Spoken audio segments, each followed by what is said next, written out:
இயேசுவில் அன்பார்ந்த சகோதர சகோதரிகளே, ஒரு முறை ஆபிரகாம் லிங்கன் ஒரு உணவகத்திற்கு உணவருந்த சென்றாராம். அப்பொழுது அவர் தன்னுடைய உணவை உண்ட பின்பு அந்த உணவை உண்டதற்கான பணத்தை கொடுத்துவிட்டு அவருக்கு பணிவிடை செய்த அந்த பணியாளரிடம் சென்று அவருடைய கரங்களை பிடித்து அவருக்கு நன்றி சொன்னார்.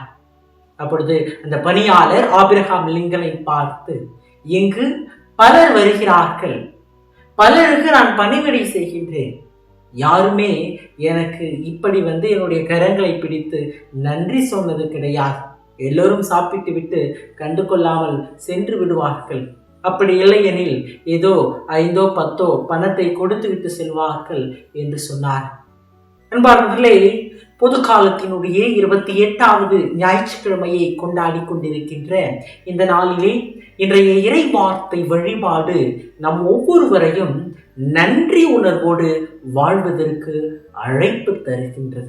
அன்பார்ந்தவர்களே, இன்றைய முதல் வாசகத்தை நாம் பார்க்கின்ற பொழுது தொழுநோயால் அவதியுற்ற நாமான் கடவுளின் அடியாராகிய எலிசாவினுடைய வார்த்தையை கேட்டு அந்த நோயிலிருந்து குணம் பெறுவதையும் அதற்காக மீண்டுமாக அவர் கடவுளின் அடியவருக்கும் இறைவனுக்கும் நன்றி சொல்வதை நாம் பார்க்கின்றோம். இன்றைய 2ஆம் வாசகத்திலே திருத்தூதர் பவுல் சிறையில் துன்பப்பட்டு கொண்டிருந்தாலும் அவர் என்னுடைய உள்ளம் இறை வார்த்தைக்காக ஏங்கிக் கொண்டிருக்கின்றது என்ற ஒரு உணர்வோடு திமோத்தேயுவுக்கு அவர் எழுதுகின்றார். அப்பொழுது நன்றி உணர்வோடு வாழ்வதற்கு அழைப்பு தருகின்றார். அவரோடு இறந்தால் அவரோடு வாழ்வோம் என்று திமோத்தேயுவுக்கும் அவர் அழைப்பு தருகின்றார். அன்பார்ந்தவர்களே, இன்றைய நற்செய்தியை பார்க்கின்ற பொழுது இயேசுவிடம் வந்த 10 தொழுநோயாளிகளுள் ஒருவர் மட்டும் தன்னுடைய நோய் நலம் பெற்ற பிறகு அவரிடம் தன்னுடைய நன்றி உணர்வை வெளிப்படுத்துவதை நாம் பார்க்கின்றோம். ஆக இன்றைய 3 வாசகங்களும் இறைவனுக்கு நாம் நன்றி உள்ளம் கொண்டவர்களாக வாழ்வதற்கு நமக்கு அழைப்பு தருவதை நாம் பார்க்கின்றோம். அன்பார்ந்தவர்களே, இன்றைக்கு நம்முடைய வாழ்க்கையில் நாம் நன்றி உணர்வோடு வாழ்கின்றோமா என்பதை சற்று சிந்தித்து பார்ப்போம். அன்பார்ந்தவர்களே, இன்றைய நற்செய்தி வாசகம் நாம் நன்றி உணர்வோடு வாழுகின்ற பொழுது எத்தகைய ஒரு கொடையை பெற்றுக்கொள்வோம் என்பதையும் நமக்கு எடுத்து இயம்புகின்றது. குறிப்பாக நாம் 2 கொடைகளை பெறுகின்றோம் நன்றி உணர்வோடு வாழ்கின்ற பொழுது. முதலாவதாக நற்செய்தியிலே இயேசுவிடம் வந்த அந்த 10 தொழுநோயாளர்களும் இயேசுவிடம் தங்களுடைய நோயை குணப்படுத்த கேட்கின்ற பொழுது அவர்கள் தூரத்தில் இருப்பதை நாம் பார்க்கின்றோம். 12வது வசனம். ஆனால் அதே தொழுநோயாளி குணமான பிறகு இயேசுவிடம் நன்றி சொல்ல வருகின்ற பொழுது அவர் இயேசுவினுடைய பாதங்களை தொட்டு இயேசுவுக்கு நன்றி செலுத்துவதை பார்க்கின்றோம். ஆக அவர்களுடைய அந்த நன்றி உணர்வு இயேசுவின் அருகில் அவரை வரவழைத்தது. அதுவரைக்கும் இயேசுவுக்கும் அவருக்கும் ஒரு தூரம் இருந்தது. ஆனால் நன்றி உணர்வோடு அவர் இயேசுவை அணுகி வருகின்ற பொழுது அவர் இயேசுவோடு உடன் இருக்கின்றார், இயேசுவினுடைய அருகில் இருக்கின்றார். அன்பார்ந்தவர்களே, இதுதான் முதல் கொடையாக நான் பார்க்கின்றேன். நாம் இயேசுவோடு உடன் இருக்க வேண்டும் என்றால் இறைவன் நம்முடைய வாழ்க்கையில் செய்த எல்லா நன்மைத்தனங்களை நினைத்து பார்த்து நன்றி உணர்வோடு இருக்க வேண்டும். 2வது கொடை நம்பிக்கை. நம்முடைய நன்றி உணர்வு நம்மை நம்பிக்கையில் வளர செய்கின்றது. அதனால்தான் இன்றைய நற்செய்தி வாசகத்திலே இறுதியாக இயேசு அந்த நன்றி சொன்ன தொழுநோயாளியை பார்த்து உன்னுடைய நம்பிக்கை உன்னை குணமாக்கிச்சு என்று குறிப்பிடுகின்றார். அவர் நன்றி உணர்வோடு வந்தாலும் இயேசு அந்த நன்றி உணர்வு அவனுக்கு கொடுத்த அந்த நம்பிக்கையை அங்கு வெளிப்படுத்தி காட்டுகின்றார். அதனால்தான் இன்றைய முதல் வாசகத்தில் பார்க்கின்றோம், நாமான் இறுதியாக ஆண்டவரை போற்றி புகழ்கின்றார். ஆண்டவரை போற்றி புகழ்கின்ற பொழுது இந்த தெய்வத்தை தவிர நான் வேற எந்த ஒரு எரி பலியையோ வேறு எந்த பலியையோ நான் செலுத்த மாட்டேன் என்று குறிப்பிட்டார். தன்னுடைய நம்பிக்கையில் அவர் வளர்க்கின்றார். இறைவன் மீது அவர் நம்பிக்கை கொள்கின்றார், விசுவாசத்தில் வாழ்கின்றார். அன்பார்ந்தவர்களே, இன்றைக்கு நாம் நம்முடைய வாழ்க்கையிலே இந்த நன்றி உணர்வோடு வாழுகின்ற பொழுது நாம் விசுவாச உணர்வோடு வாழ்வோம்.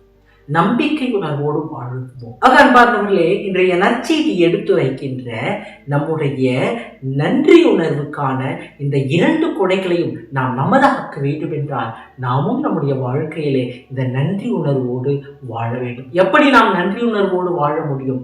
நம்முடைய வாழ்க்கையிலே இறைவன் செய்த எல்லா நன்மைத்தனங்களையும் நாம் நினைத்து பார்க்கின்ற பொழுது நாம் நம்முடைய வாழ்க்கையிலே நன்றி உணர்வோடு வாழ முடியும். என்பார்களே, அது மட்டுமல்லாது நாம் நன்றி உணர்வோடு வாழ்கின்ற பொழுது நேர்மறை எண்ணம் கொண்டவர்களாக வாழ்வோம். நன்றி உணர்வோடு இருக்கின்ற ஒவ்வொருவரிடத்திலும் எதிர்மறையான எண்ணங்கள், தவறான எண்ணங்கள், அடுத்தவரை பற்றி பேசுகின்ற, அடுத்தவரை பற்றி நினைக்கின்ற எந்த ஒரு எண்ணமும் செயலும் இருக்காது. அவர்கள் எந்நாளும் நன்றியுணர்வோடு இறை விசுவாசத்தில் வளர்வார்கள், வாழ்வார்கள். அன்பானவர்கள், இதைத்தான் நாம் விவிலியத்திலும் பார்க்கின்றோம். விவிலியத்திலே பழைய ஏற்பாட்டிலே தொடக்க நூல் 4வது அதிகாரம் 4வது வசனத்திலே பார்க்கின்றோம். ஆபேல் கொழுத்த தலையீறு கொண்டு வந்து ஆண்டவருக்கு நன்றி சொன்னார். நோவா வெள்ளம் அனைத்தும் முடிந்த பிறகு ஒரு பலி பீடம் கட்டி ஆண்டவருக்கு நன்றி செலுத்துகின்றார். தொடக்க நூல் 8வது அதிகாரம் 20வது வசனம். இஸ்ராயல் மக்கள் பார்வோனினுடைய ஆட்சியிலிருந்து வெளியே வந்த பிறகு அதிலிருந்து அவர்கள் விடுபட்டதற்காக இறைவனுக்கு நன்றி செலுத்துகின்றார்கள். விடுதலை பயணம் 15வது அதிகாரம். அது மட்டுமல்லாது அண்ணா சாமுவேலுக்காக இறைவனுக்கு நன்றி செலுத்தினார். 1 சாமுவேல் 1வது அதிகாரம் 27 மற்றும் 28வது இறைவசனங்கள். தாவீது இறைவனுக்கு நன்றி சொல்லுகின்றார். அதைத்தான் திருப்பாடல்களை நாம் பார்க்கின்றோம். குறிப்பாக திருப்பாடல் 18. இன்னும் அன்னை மரியாள் புதிய ஏற்பாட்டிலே இறைவனுக்கு நன்றி செலுத்துவதை பார்க்கின்றோம். லூக்கா 1:46. என் ஆன்மா ஆண்டவரை ஏற்றி போற்றுகின்றது என்று குறிப்பிடுகின்றார். இன்னும் இறைமைத்தன் இயேசு கிறிஸ்துவே தன்னுடைய வாழ்க்கையிலே இறைவனுக்கு நன்றி செலுத்துவதை நாம் பார்க்கின்றோம். தந்தையே, விண்ணுக்கும் மண்ணுக்கும் ஆண்டவரே உம்மை போற்றுகின்றேன் என்று இறைமைத்தன் இயேசு கிறிஸ்து கூறுவதை பார்க்கின்றோம். லூக்கா 10வது அதிகாரம் 21வது இறைவசனம்.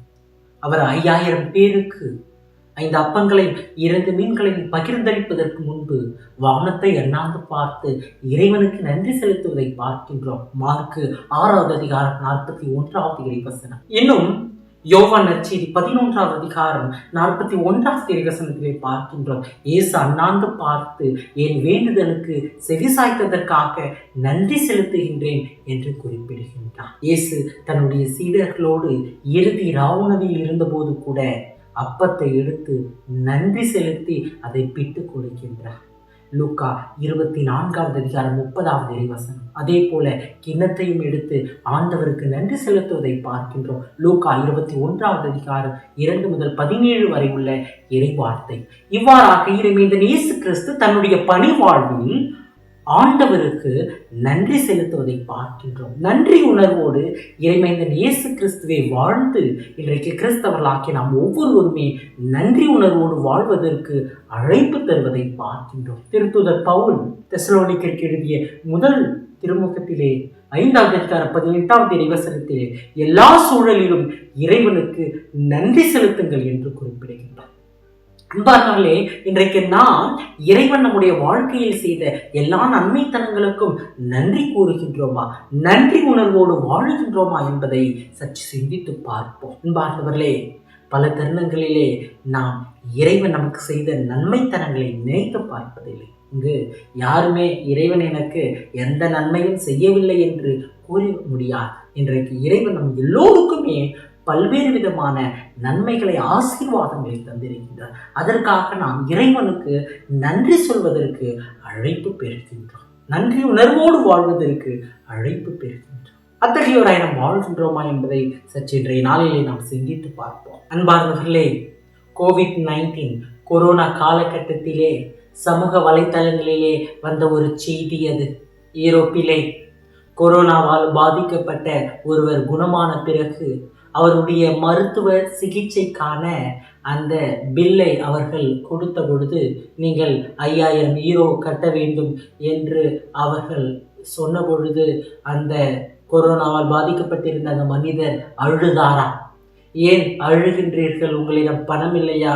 பரவாயில்லை, உங்களுக்காக நான் கொடுக்கின்றேன் என்று அந்த மனிதர் சொல்ல, இல்லை இல்லை, இந்த சில நாட்களிலே செயற்கையான முறையிலே என்னுடைய சுவாசத்திற்கு உதவிய இந்த ஆக்சிஜனுக்காக, இந்த மருத்துவ சிகிச்சைக்காக 5000 யூரோ என்றால் என்னுடைய வாழ்நாள் முழுவதும் என்னுடைய சுவாசத்திற்கு இறைவன் எத்தகைய ஒரு சூழலை எனக்கு தந்து என்னை காத்து வழி நடத்திருக்கின்றார்.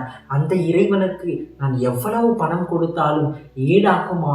என்னுடைய இறைவனுக்கு நான் நன்றி சொல்லுவேன் என்று அவர் நன்றி உணர்வோடு இறைவனை போற்றி புகழ்ந்ததாக நாம் வாசித்தோம். அன்பார்ந்தவர்களே, இன்றைக்கு இறைவன் நமக்கு செய்திருக்கின்ற அந்த கொடைகளை நாம் நினைத்து பார்த்தால் எவ்வளவு பணம் கொடுத்தாலும் அதற்கு ஈடாகாது. இன்றைக்கு அத்தகைய நன்மைத்தனங்களை நினைத்து பார்த்து இறைவனுக்கு நன்றி சொல்வதற்கு நாம் ஒவ்வொருவருமே அழைப்பு பெறுகின்றோம். பார்த்தவர்களே, இந்த நன்றி உணர்வு வெறும் இறைவனுக்கு மட்டுமல்லாது நம்முடைய சமூக வாழ்க்கையிலும் நம்முடைய குடும்பங்களிலும் கூட அது இருக்க வேண்டும். இன்றைக்கு பலராலே நாம் வாழ்ந்து கொண்டிருக்கும். ஏன், நம்முடைய குடும்பங்களில் இருப்பவருக்கு எத்தனை முறை நாம் நன்றி சொல்லி இருக்கின்றோம் என்பதை சற்று சிந்தித்து பார்ப்போம். நம்முடைய வாழ்நாளெல்லாம் நமக்கு சமைத்து தருகின்ற நம்முடைய தாய், நம்முடைய மனைவி, நம்முடைய சகோதரி, இன்னும் நமக்கு பணி செய்கின்ற பணியாளர்களுக்கு எத்தனை முறை நாம் நன்றி செலுத்தி இருக்கின்றோம், நன்றி கூறி இருக்கின்றோம், எத்தனை முறை அவர்களை பாராட்டி இருக்கின்றோம், எத்தனை முறை அவர்கள் உள்ள மகிழ செய்து இருக்கின்றோம்.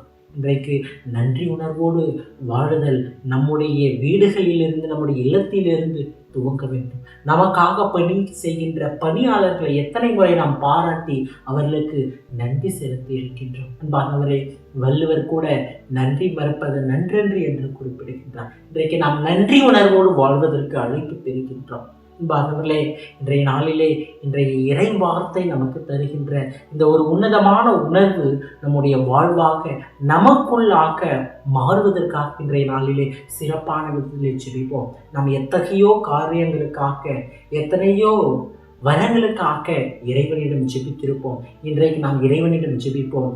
இறைவா, நீர் எனக்கு எவ்வளவோ தந்திருக்கின்றீர், இன்னும் ஒன்றை மட்டும் நான் உன்னிடமிருந்து கேட்க விரும்புகின்றேன். கண்டிப்பாக நீ அதை தர வேண்டும். எது தெரியுமா? நன்றியுள்ள இதயம் என்று ஆண்டவரிடம் ஜெபிப்போம். இன்றைக்கு நன்றியுள்ள இதயம் நம்முடைய வாழ்வாக மாற வேண்டும், நமதாக மாற வேண்டும். இன்றைக்கு இந்த நன்றியின் இதயத்தை, நன்றி உணர்வை, நன்றி உள்ளத்தை நாம் ஒவ்வொருவருமே இறைவனிடத்திலே கேட்போம். இறைவன் நம் ஒவ்வொருவரையும் ஆசீர்வதிப்பார்.